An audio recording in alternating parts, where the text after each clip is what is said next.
Hi everyone, welcome to Control System lecture series. This is lecture number 2. In the last lecture we covered the syllabus of GATE. The same syllabus is appeared in the PG set also, so don't worry about that. In the upcoming lecture we will cover the previous papers of PG set, GATE and IES. If you understand the IES problems, we can clearly analyze the fundamental concepts of each and every subject.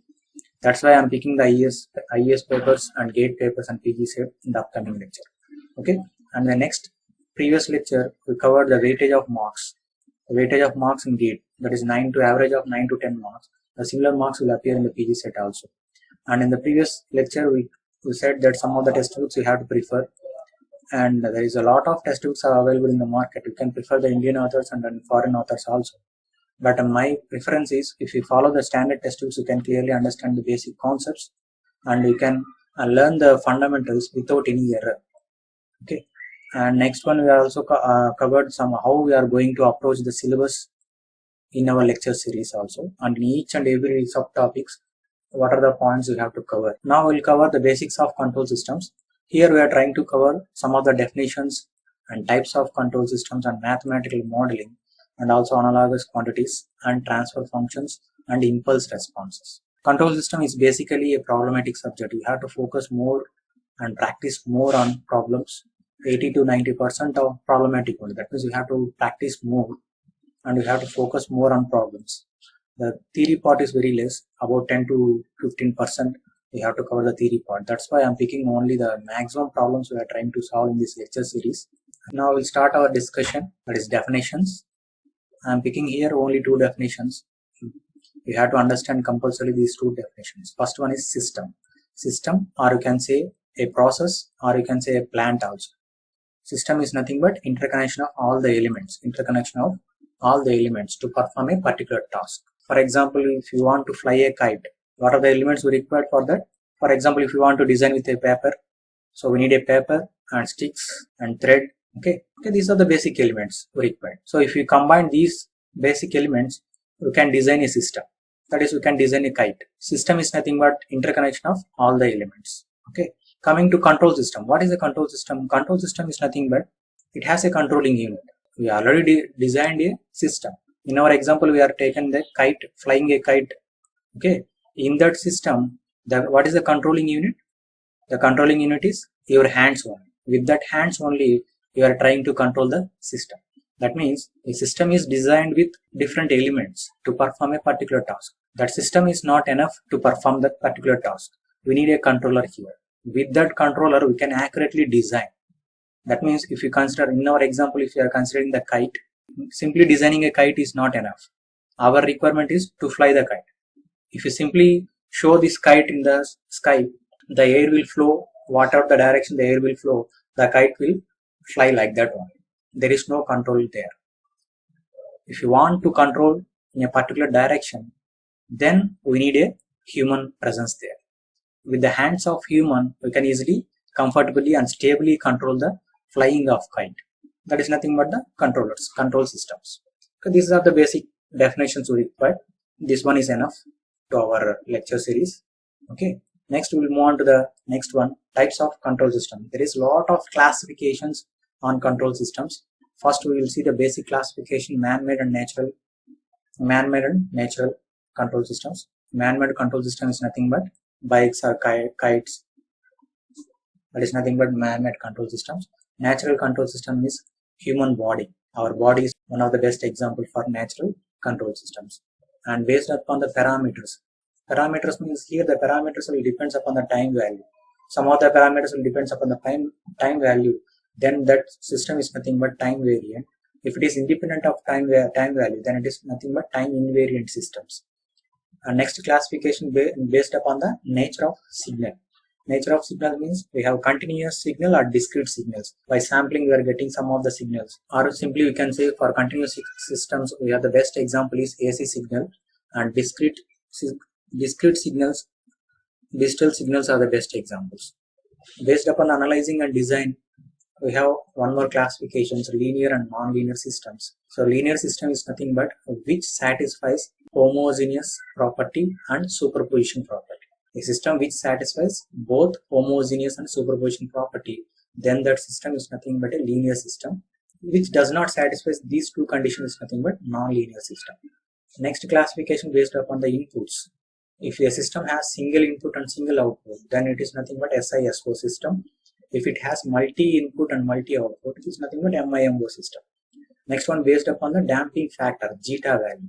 Based upon the zeta value, if zeta is 0, then it is nothing but undamped system. If zeta is less than 1, it is nothing but underdamped system. If zeta is equal to 1, that is nothing but critically damped system. If zeta is greater than 1, that is nothing but overdamped system. These are the classifications based upon the damping factor. And next classification is based on feedback. Based on feedback. If without feedback you are using a system, that is nothing but an open loop system. And with feedback, if you are using a system, that is nothing but closed loop system. I am picking some of the classifications, some of the types of control system. Next, we will go for the major part of open loop and closed loop. This is the open loop system. It consists of process, or plant, or a system. Before that, we have a control unit. So before that, we have reference input, or you can say simply input and output. This is the representation of open loop system. And this is nothing but a closed loop system. It has controller, plant, and feedback element. With this feedback element, we can detect the feedback signal, the actual output of the system. The actual output is comparing with the reference input, and then an error signal will generate. This error detector, error signal will generate. Based upon the error signal, the controller will activate the signal. Activate the signal means it activates the plant. So this is nothing but the basic block diagram of open loop and closed loop system. What are the advantages of open loop and closed loop means? You can see this one. These are the advantages and disadvantages of open loop system. Advantages are it is a stable system, simplest and economical type of control system, cheap and easily assembled. It is very simple because you have no need of any feedbacks here. So it is a simple system. Coming to the disadvantages, system does not change itself by its output or external disturbances. If disturbance will occur, the system will not automatically correct it for the desired output. It will add the disturbances and produces the output also. That means the actual desired output will not occur at the time of disturbances. The disturbance may be an internal disturbance or external disturbance. Internal disturbance means there is an internal circuit problem. If there is a burnout of any coils or windings in the system. External disturbance means dust and rupture or rainy seasons, or it is open to the atmosphere. And practical problems you will consider here. And next one is human operations is required to control certain operations to get desired outcome. That is, human requirement is must and should in open loop system to get a particular or to get a desired outcome. In our example, we said that the kite is controlled by using a human hand. With the presence of human being only, we are getting the actual output. Whatever the direction we are going to fly the kite, in addition with the air movement, we have to control with our hands only. That is the main thing is human control required in open loop system to get the desired output. And some of the examples, traffic control by means of a traffic signal. It is a open loop system because the traffic signal is set by using the timers only. By the help of timers, they are blinking the lights, different colors of lights they are blinking depending upon the timer. They fix certain time and the lights will glow with that particular time only. So it is nothing but an open loop system. If I consider the traffic density, then I can easily design a closed loop system with that. So then the traffic signal will be a closed loop system. Now present working of traffic signals are only timer based only. They don't consider any traffic density. That's why traffic signals are comes under open loop system. Next one is household appliances like micro oven, washing machine. Washing machine is also best example if you consider for an open loop system, because washing machine we are washing the clothes based upon the timer only. We are not using any cleanliness point there. Whether you are just dropping the clothes in the washing machine and you just putting some timer there, the machine will work. It does not measure any cleanliness of the cloth. That's why washing machine will consider as a open loop system. It works based upon the timer. These are the advantages of closed loop control systems. CLCS is nothing but closed loop control systems. Closed loop control systems are more accurate even in the presence of non-linearities because it has a feedback element. Every time it can sense the actual value and comparing with the reference value. With that error signal, they can control the system. So every time you can get the required output.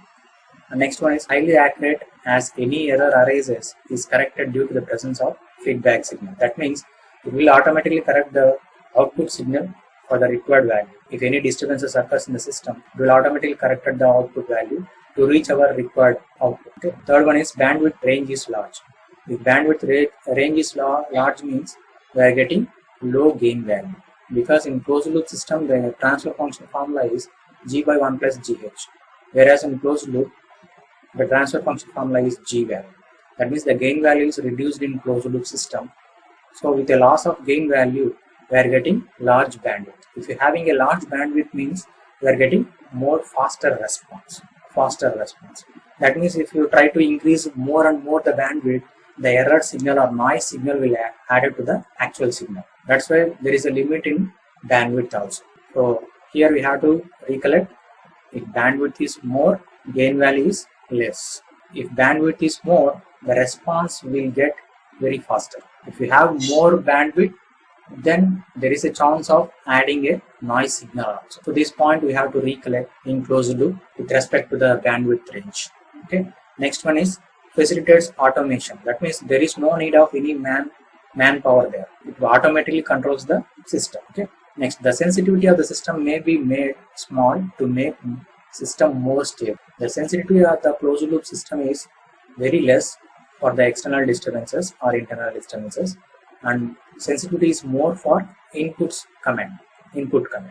Next, last one is this system is less affected by noise, because there is a feedback every time it will correct the output value to reach the desired output. So these are some of the advantages of closed loop system, and we have to recollect the bandwidth point here.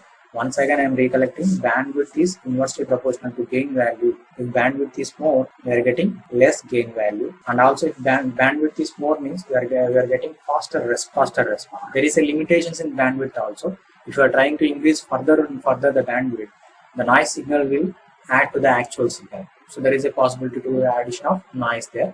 That's why we need to control the system with a limited bandwidth condition. Mathematical modeling of a control system. Why actually we need mathematical modeling means the physical system is converted to a mathematical equations. Then with that mathematical equations, we can analyze the system. After analyzing the system, we can design or modify any requirement to fulfill our desired task.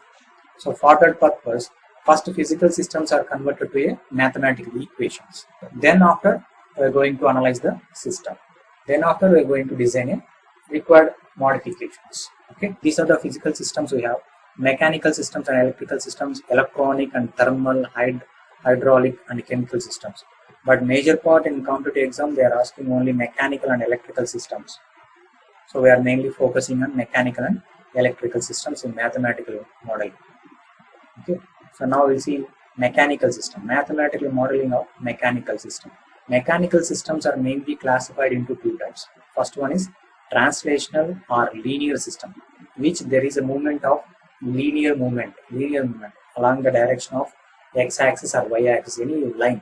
Based upon the line, they are going to move the objects. It's a linear movement, which has a linear movement.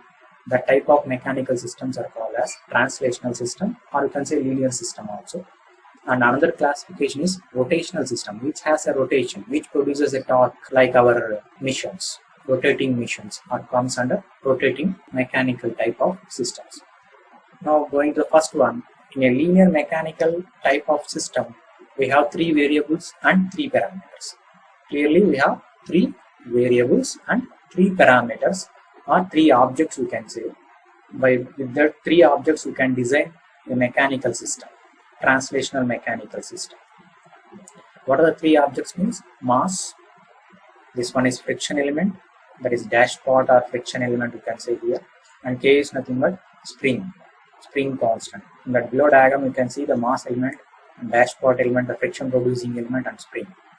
And the variables means force, velocity, linear displacement. These are the variables here. Displacement, x is the displacement, v is the velocity, dx, and next one is force. By applying a force, we are getting displacement. By differentiating the displacement, we are getting velocity. Again differentiating the velocity, we are getting acceleration. And this is the translational system. For this translational system, the force balance equation, that is mathematical equation we are trying to write for this mechanical system, That is, force balance is nothing but applied force is nothing but the opposing forces. Here the applied force is F, the opposing forces are K, B and M. Mass element, friction element and K. So with that we can write F1, that is applied force, is nothing but opposing forces due to the mass m into dx square by b square y, that is the acceleration m into a, plus b into velocity, friction element b into velocity is nothing but dx by dt. It is not dt, it is dx by dy, dx by dy, because here the displacement is x we are considering, so we have to correct this one. T is nothing but x here, so dx by dy with respect to y we are considering here, and plus k into x value, displacement k into x value. This is nothing but the force balance equation in linear or translational system.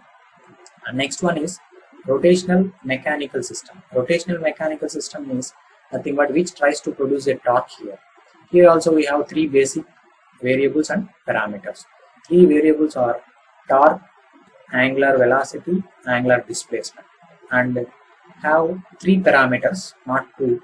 We have three parameters, that is J, B and K. J indicates moment of inertia, B is nothing but the again here friction producing element, K is nothing but the torsional spring which produces the spring coefficient K.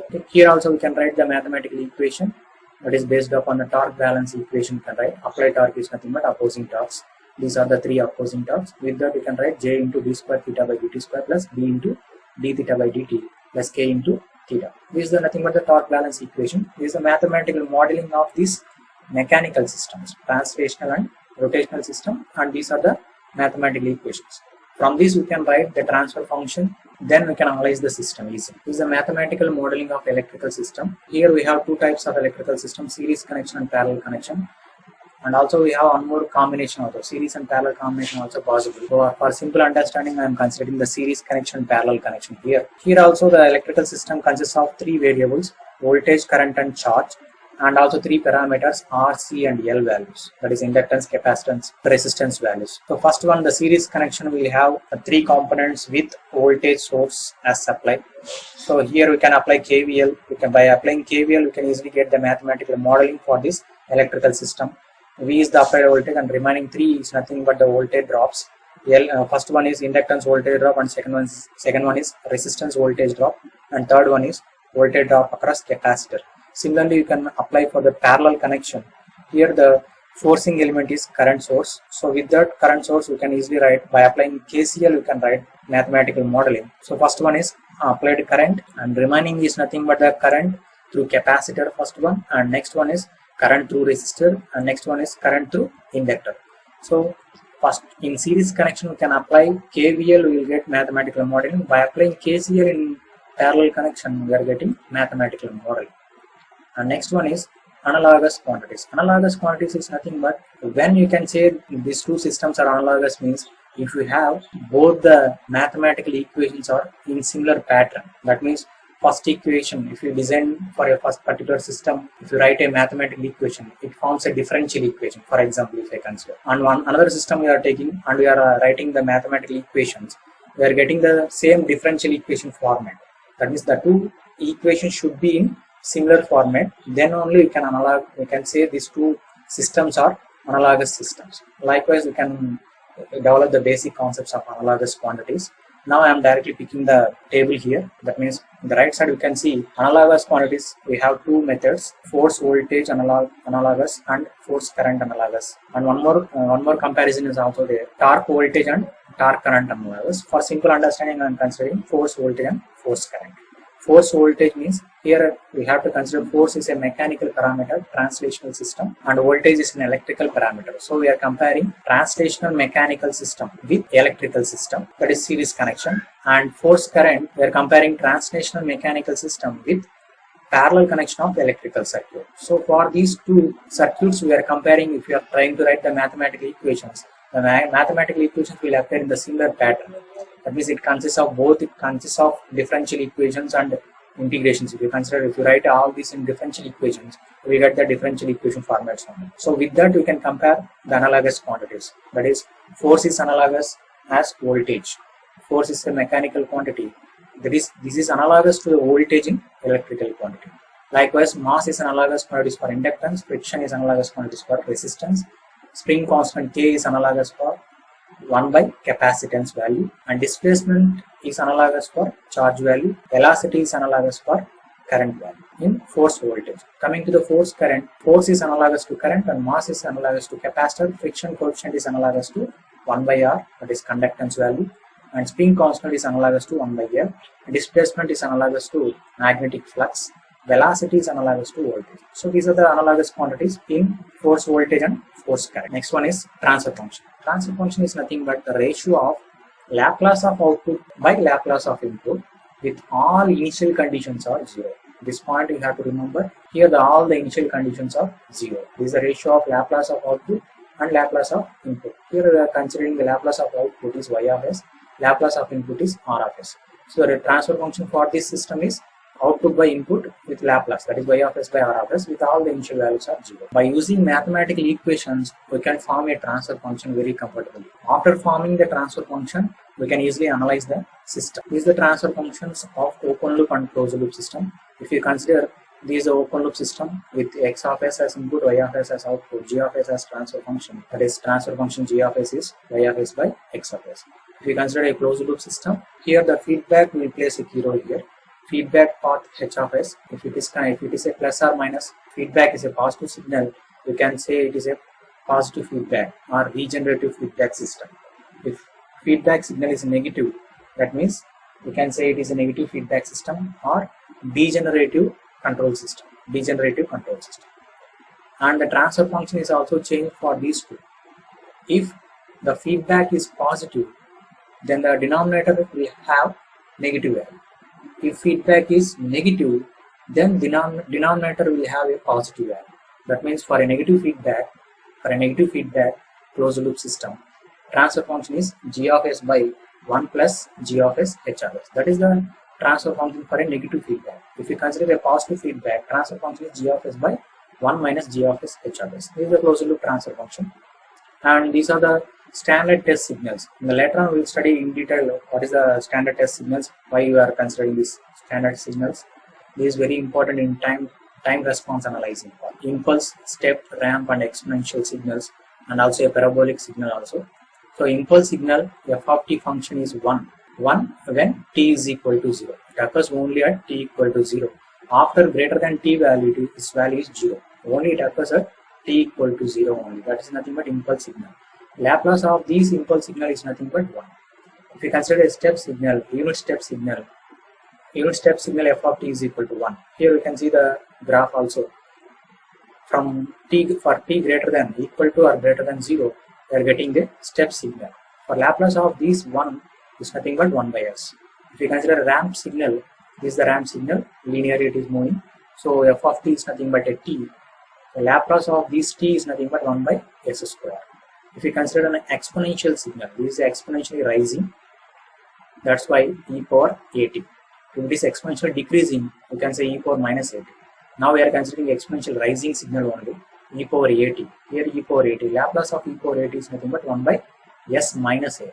Here we have plus a in f of t function, then we will get minus a in Laplace function. And next one is parabolic signal.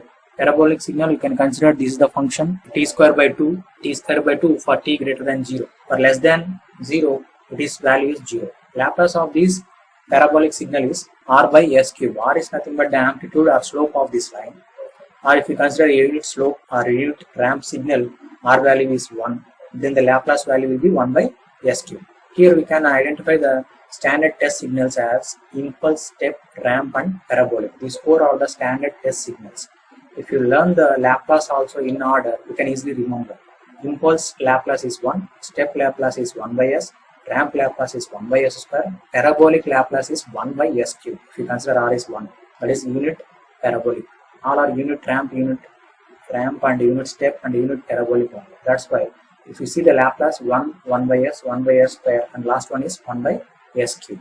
And also one of the important relation in the right side, you can see impulse, step, ramp, parabolic. These are the standard test signals. If you integrate impulse value, you will get step value. If you integrate step value, you will get ramp value. If you integrate ramp value, you will get parabolic value. That's why I am indicating here. Integration is represented like this, and the downward direction we are getting the integration values. That means integration of step will give ramp value. You can easily remember. Like this, you can see in the right side differential term. D is nothing but differential. That means by differentiating parabolic value, you are getting ramp value. By differentiating ramp value, you are getting step value. So like that, we have formed a relation between impulse standard test signals. Okay. Next one is impulse response of a function. This is very important. Impulse response of a function is nothing but the transfer function, inverse Laplace of transfer function. How we are getting the inverse Laplace of transfer function? If you see the analyzing part here, I am considering a open loop system here. R of s as input and y of s as output, and g of s is the gain value. So from this we can write y of s. Y of s is nothing but the product of these two, that is R of s into g of s, R of s into g of s. I am considering impulse response. That means the input value is an impulse signal. Laplace of impulse is nothing but R of s is the input signal. Laplace of impulse is nothing but one value, that is R of s is one value. For an unit impulse, R of s is 1. That means we have to consider here R of s is 1. Then the output, Laplace of output of the particular system, when impulse response is given, that is impulse input is given, then the response will be impulse response. The output value is g of s into 1. That means it produces g of s value. That is a transfer function value. That means we can conclude that impulse response is the inverse Laplace of the transfer function.